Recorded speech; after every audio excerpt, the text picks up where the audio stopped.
시간이 되었으므로 우리의 마음과 뜻과 정성을 모아 하나님께 예배드리시겠습니다. 다 함께 묵도드리시겠습니다. 하나님은 영이시니 예배하는 자가 영과 진리로 예배할지니라. 아멘. 다 함께 찬송 88장 부르시겠습니다. 88장입니다.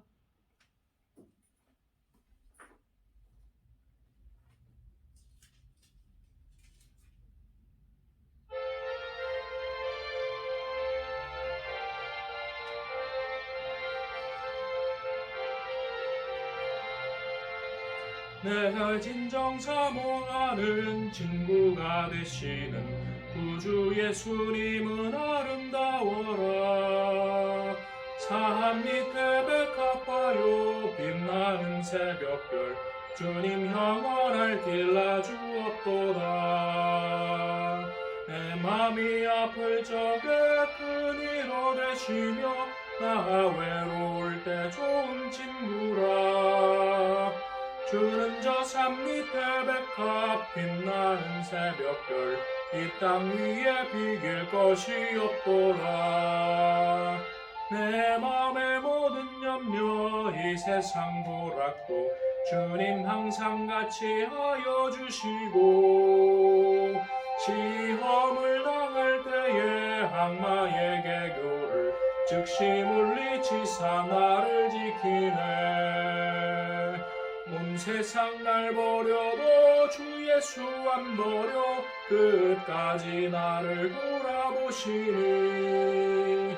주는 저 산 밑에 백합 빛나는 새벽별 이 땅 위에 비길 것이 없도다.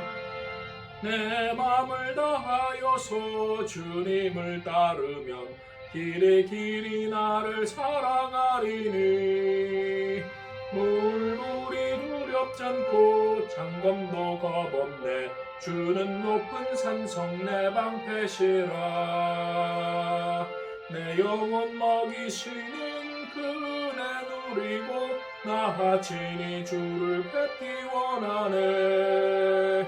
주는 저 산 밑에 백합 빛나는 새벽별 이 땅 위에 비길 것이 없도다.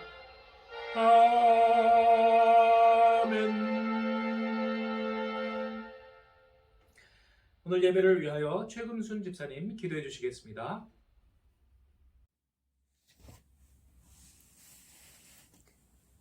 오늘도 저녁 예배로 온라인으로 예배를 드리오니 하나님께서 예배를 기쁘게 받으옵소서. 모두가 힘겨운 이때 저들의 말씀과 기도를 쉬지 않으며 영적인 힘을 가지고 이기고 승리함을 다하여 주시옵소서. 하나님, 우리 목사님 영육을 강건하게 붙들어 주시며 주님 안에서 계획하신 모든 일들이 잘 주님 뜻 안에서 이루어지게 하여 주시옵소서. 코스모스 성경 교제를 통해서 이 땅에 생명을 살리는 말씀에 참 교제가 되게 하여 주시옵소서. 모두가 듣고 보고 하나님 저천성을 향해 달려있길 다가는 귀한 생명의 말씀이 되게만 도와주시옵소서. 저희들은 어떤 환경과 어떤 어려움에도 항상 삶이 정직하고 진실하며 하나님을 영원하게 하는 믿음을 갖도록 도와주시옵소서. 우리 예수교회 모든 성도들의 가정도 하나님께서 지켜주시며 오늘도 남은 날도 하나님께서 지켜주시라 믿고 감사하며 이 모든 말씀을 주 예수님 이름으로 기도드립니다. 아멘.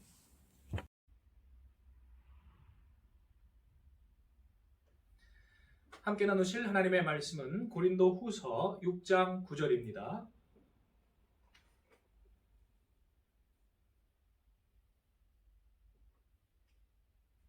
고린도 후서 6장 9절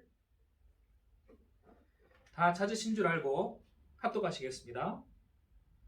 무명한 자 같으나 유명한 자요 죽은 자 같으나 보라 우리가 살아있고 징계를 받는 자 같으나 죽임을 당하지 아니하고. 아멘. 기도하시겠습니다. 사랑과 은혜가 풍성하신 하나님, 이 시간도 성령의 지혜를 부어주시고 우리의 마음 눈을 열어주시고 우리 갈 길을 밝히 보게 하여 주시옵소서. 우리를 도우시는 예수님의 이름으로 기도드리옵나이다. 아멘. 우리나라 현충원도 그렇지만 미국의 알링턴 국립묘지에 가면 무명의 용사 묘지가 있습니다. 나라를 위해서 자기의 목숨을 바쳤지만 그러나 이름이 알려지지 않은 사람들, 참으로 고마운 분들, 그러나 아무도 알아주지 않는 사람들, 하나님은 알아주실 줄로 믿습니다. 우리 기독교인들도 마찬가지입니다. 세상은 알아주지 않아도 하나님이 알아주시면 되는 것입니다. 예수님과 바울은 어쩌면 당시에는 요즘처럼 유명한 사람이 아니었을 수도 있습니다. 오늘 보신 말씀에 보면 무명한 자 같으나 라고 되어 있습니다. 사람들이 아마 바울 보고 예수 믿기 전에는 그 사람 그래도 좀 괜찮게 살았는데 지금은 저 바닥 생활을 하고 있대. 여러 가지로 아마 조롱하고 그랬던 것 같습니다. 그래서 무명한 자 같다라고 표현을 하고 있습니다. 바울은 무명한 자가 되었습니다. 예수 믿는 사람들 가운데서는 위대한 사도로 인정을 받지만 그러나 당시에 알아주던 사람들 사이에서는 소위 사회 상류층에서는 그는 떨어진 것입니다. 그런데 하나님 앞에 유명한 것이 중요합니다. 세상에서는 사회적으로 죽은 것 같으나 보라 우리가 살아있고 라고 바울은 이야기하고 있습니다. 오늘 우리가 참으로 하나님 앞에 유명한 자가 되는 것을 다시 생각하는 이 시간 되기를 원합니다. 우리가 잘 아시는 유명한 비유가 있죠. 염소와 양의 비유입니다. 염소는 아마 당시의 유대인들을 또 유대 지도자들을 비유했던 그러한 표현 같습니다. 사회적으로 떵떵거렸습니다. 부자 청년과 같고 그리고 자기가 다 율법을 지켰다고 자랑하고 그렇게 사람들이 또 아부를 많이 했던 것 같습니다. 누가복음에 보시면 사복사화가 있지 않습니까? 거기에 보면 모든 사람의 너희를 칭찬하면 여기서 칭찬은 아부입니다. 모든 사람이 너희에 대하여 아부하면 화 있을진저. 사람들에게 아부를 많이 받고 그만큼 돈과 권력이 있다는 것이지요. 그런데 그 사람은 화가 있는 자였습니다. 내가 너를 도무지 알지 못하노라. 왜요? 하나님 앞에서 원하시는 일을 하지 않았기 때문입니다. 그런데 반대로 양들은 하나님께 칭찬을 받는데 그 사람들은 굉장히 겸손합니다. 아마 무명한 자들이었던 것 같습니다. 사회적으로 무명하고 그렇게 잘 알려지지 않고 겸손히 몸에 밴 사람들 같습니다. 줄이고 목마른 자, 늘 걱정거리가 있고 내일 일 뭐 먹을까 그러한 근심이 있고 그러한 자들인데 줄이고 목마른 자 복이 있고 우는 자가 복이 있고 역설적으로 하나님께서 그들을 칭찬하시는 그러한 칭찬받을 일을 했던 자 같습니다. 성경에 보면 계속적으로 이러한 역설적인 비교들이 있지요. 룻을 생각해 보십시오. 룻은 사사시대에 살았던 사람입니다. 그런데 사사시대의 유대인들은 굉장히 자부심이 강해서 하나님이 자기들을 출애굽시켜 주지 않았어요? 그리고 이 땅을 하나님이 그들에게 주지 않았습니까? 그런데 그들 보기에는 룻은 천박한 모압 여인입니다. 모압의 그 조상들 아주 천박하게 기록이 되어 있지 않습니까? 그런데 하나님 앞에서는 누가 유명했습니까? 룻이 유명했습니다. 룻은 사람들 특히 자기가 이미 법적으로도 버려도 괜찮은 그러한 시어머니 나오미를 끝까지 모시는 그 모습이 너무나 하나님 앞에 아름다웠을 줄로 믿습니다. 그러나 사사시대의 유대인들은 어땠습니까? 사사기를 읽어보시면 뒷부분에 너무 추악한 이야기들이 많이 나올 정도로 그들은 추악한 사람들이었습니다. 예레미야 시대의 레갑 족속이 또 하나님 앞에 유명한 사람들이었을 것입니다. 그러나 레갑 족속은 사람들이 보기에는 좀 천한 사람들이었습니다. 양치기였고 떠돌이였습니다. 가진 땅도 없고 집도 없고 그때 이동하면서 양떼들 풀을 뜯기고 천막치고 이동하며 살았던 유목민이었습니다. 그런데 예레미야가 그들에게 한번 포도주 마시게 하려고 어떻게 보면 선지자가 남을 유혹하는 그러한 사역을 한 거예요. 좀 이해가 안 가지만 하나님이 시켜서 그렇게 해봤더니 그들이 자기의 선조가 하나님 앞에 세운 언약 때문에 독주를 입에 대지 않겠다. 또 자기들은 집도 토지도 갖지 않겠다. 그러한 일을 약속을 지키는 것입니다. 예레미야가 깜짝 놀랐습니다. 그리고 칭찬합니다. 축복합니다. 반대로 당시에 궁중의 고관들, 선지자들을, 귀족들은 악한 일들을 많이 하였습니다. 예레미야가 하나님 대신 책망을 하였습니다. 나중에 이 레갑 족속의 후예가 겐 족속이라는 설이 있습니다. 신학자들이 중에 베들레헴의 목자들이 그 후예라는 그러한 설도 있습니다. 그래서 그들이 그리스도의 탄생을 보는 축복을 받았다고 이야기하는 사람도 있습니다. 또 동방 박사들을 생각해 보십시오. 그 먼 길을 왜 왔습니까? 그 와서 그 메시아가 탄생하는 걸 본다고 그들에게 무슨 당장의 유익이 있습니까? 그들은 진리를 갈구하던 구도자들이었습니다. 이 세상의 것들을 바라기보다는 진리와 진실을 따라가는, 그리스도의 별을 따라가는 그러한 삶을 살아가는 사람을 상징합니다. 그래서 그가 메시아의 탄생을 보는 축복을 받았습니다. 베드로와 바울조차도 이 사실을 잘 못 깨달았다가 나중에 가서 그들이 크게 깨닫는 장면이 사도행전 중간에 나오지요. 베드로는 욥바의 보자기 사건을 경험한 후에 고넬료 이방인이지만 그러나 하나님을 경외하는 사람은 구원하신다는 것을 그가 확실히 깨닫습니다. 그 다음 바울은 자기들 유대 족속들만을 위한 복음이요 성경이요 하나님이라고 생각했다가 그렇게 전파하지 않는 예수교, 기독교를 아주 증오했다가 큰 빛을 보고 깨달았다는 뜻입니다. 그 깨달음이 너무나 커서 자기의 민족 이기주의, 민족 중심주의에서 벗어나는 기간이 3일이 걸렸고 그의 눈에서 비늘이 벗어졌다는 것은 그의 세계관이 바뀌었다는 뜻입니다. 여러분, 오늘도 이러한 사람은 우리 주위에 분명히 있고 하나님은 그러한 사람들을 찾으시고 그러한 사람들에게 복 주시는 줄로 믿습니다. 그러니 우리가 공허하게 세상의 헛된 영광을 구하지 아니하고 세상의 인정을 구하지 아니하고 하나님께 인정받는 저 여러분 되시기를 축원합니다. 세상에 인정받는 것은 가만히 보니까 언론에서 조명을 비춰주는 사람들은 가짜인 경우도 참 많은 것 같아요. 어떤 목적에 의해서 그 사람을 띄워주는 것이 참 많은 그러한 경우를 봤습니다. 전영철 씨라는 분이 있습니다. 이 사람은 탈북자인데요. 자기 부인이 소아마비에 걸린 사람입니다. 그런데 어떤 이제 일이 있어서 북한을 탈북하게 됐어요. 그런데 북한을 탈북해서 중국 땅을 지나서 라오스를 거쳐서 태국까지 와서 망명을 하는데 중국 공안의 눈을 피해야 되니까 험한 산길들로만 그 사람이 아내를 업고 왔다는 것입니다. 그 내용을 제가 보면서 영상을 보면서 너무너무 놀랐어요. 그리고 너무 부끄러운 마음이 들었습니다. 이게 사랑이구나. 이게 사랑이구나. 세상의 사랑은 자기에게 유익이 있을 때는 그 사람하고 친한 것 같지만 자기에게 유익이 사라지면 무슨 핑계를 대서라도 버리는 경우가 많지 않습니까? 그런데 자기 혼자 탈북해서 그 산길을 넘어가기도 힘든 곳을 소아마비 부인을 업고 그 길을 온 내용들을 들으면서 너무 부끄럽고 도전받았습니다. 하나님 앞에 제가 그러한 전영철 씨에 비해서 위선적인 제사장과 레위인 같은 사람 아닐까 그런 생각이 들었고요. 그 사람이 선한 사마리아인처럼 사랑을 베푼 사람 같다 하는 생각이 들었습니다.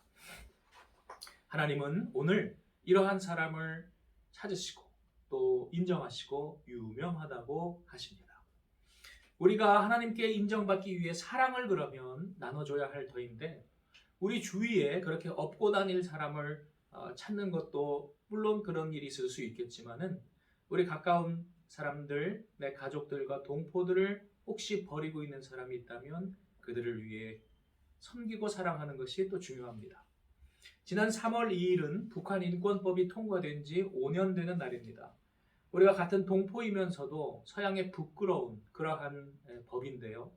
서양에서는 이미 10년, 20년 전부터 북한의 그 사람들을 처참한 환경들을 인권을 그들이 갖게 해주기를 위해서 자기들이 북한 인권법을 통과시켰어요. 그래서 북한의 독재 정권에게 압력을 가했습니다. 그런데 우리는 눈치를 보고 보다가 10년 동안 우리가 눈치 보다가 뒤처졌다가 2016년에서야 3월 2일에 법을 통과시켰습니다. 그런데 그 법이 통과된 후에도 지금 5년이 지났습니다만 오히려 쇠퇴했습니다. 간신히 아까 말씀드린 전영철 씨 같은 목숨을 걸고 이 남한에 왔던 탈북자들 가운데 굶어 죽는 사람들도 생겼고, 또 도로 끌려다 안대 씌워져서 어디로 가는지 몰랐다가 북한으로 다시 돌려보내지는 그러한 천인공노할 그러한 일도 벌어졌고, 그리고 북한군의 총에 맞고 불에 타 죽는 그러한 비참한 일도 일어났습니다. 하나님께서 반드시 가인에게 물으셨던 것처럼 내 아우는 어디 있느냐 우리에게 물으실 것입니다. 그리고 위선자들을 심판하시고 무명에 그러나 묵묵히 이웃사랑을 실천했던 사람들을 상 주실 것입니다. 모래 위에 집을 짓지 않고 반석 위에 집을 짓는 우리가 되어야 할 줄로 믿습니다. 여러분, 기독교인의 증표는 무엇입니까? 어느 교회에 나가서 세례받았다는 세례 증서입니까? 아니면 그 교회의 교인을 증명하는 교인 증명서입니까? 세상에서는 그러한 증명서가 기독교인이라는 표시이겠습니다만은 하나님 앞에서는 그것은 아무런 의미도 없습니다. 할례를 폐하신 하나님인데 세례라고 폐하시지 못하겠습니까? 진정한 하나님의 사람의 표시는 우리 마음에 인쳐야 하겠습니다. 우리가 그러한 확신을 가지고 반석 위의 신앙인이 되기를 힘쓰는 다음 한 주간 되시기를 축원합니다. 기도하시겠습니다. 은혜가 풍성하신 하나님, 오늘 우리가 하나님 앞에 인정받는 참된 신앙인 되기를 원하오니 주여 우리를 도와주시옵소서. 사람들에게 인정받고자 하는 헛된 영광을 허영을 우리가 추구하지 않게 하시고 오직 은밀한 중에 보시는 하나님을 생각하고 하나님을 경외하는 삶을 살게 하여 주옵소서. 우리 주 예수님의 이름으로 기도드리옵나이다. 아멘. 다 함께 찬송 204장 부르시겠습니다. 204장입니다.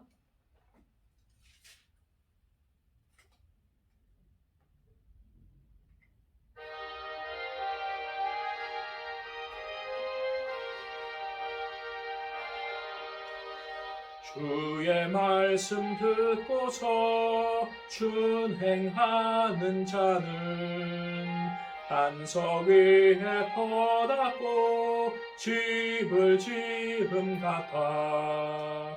비가 오고 물나며 바람 부딪혀도 반석 위에 세운 집 무너지지 않네. 잘 짓고 잘 짓세 우리 집 잘 짓세. 만세 반석 위에다 우리 집 잘 짓세. 주의 말씀 듣고도 행치 않는 자는 모래 위에 터닫고 집을 지음 같아. 비가 오고 물나며 바람 부딪힐 때 모래 위에 세운 집 그게 무너지네. 잘 짓고 잘 짓세 우리 집 잘 짓세. 만세 반석 위에다 우리 집 잘 짓세. 세상 모든 사람들 집을 짓는 자니 반석 위가 아니면 모래 위에 짓네. 우리 구주 오셔서 지은 상을 줄 때 세운 목로 따라서 영영 상벌 주리. 잘 짓고 잘 짓세 우리 집 잘 지세 만세만석 위에다 우리 집 잘 지세. 교회 소식 시간입니다. 정부의 거리두기 지침이 계속 변화하는 가운데 있습니다.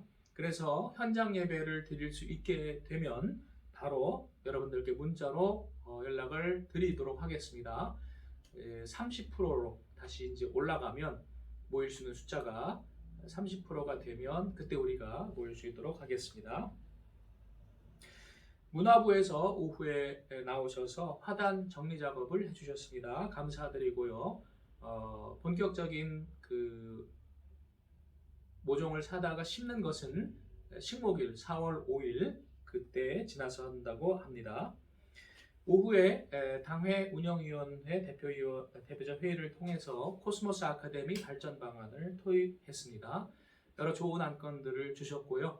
여러분들도 계속 기도해 주시기를 바랍니다. 그래서 우리가 하나님의 복음을 전파하고 또 기독교 교육 발전에 이바지하는 우리 교회가 되도록 또 생명 구하는 교회가 되도록 기도해 주시기를 바랍니다. 이상입니다. 주님이 가르쳐 주신 기도로 저녁 예배를 마치겠습니다. 하늘에 계신 우리 아버지, 아버지의 이름을 거룩하게 하시며 아버지의 나라가 오게 하시며 아버지의 뜻이 하늘에서와 같이 땅에서도 이루어지게 하소서. 오늘 우리에게 일용할 양식을 주시고 우리가 우리에게 잘못한 사람을 용서하여 준 것 같이 우리 죄를 용서하여 주시고 우리를 시험에 빠지지 않게 하시고 악에서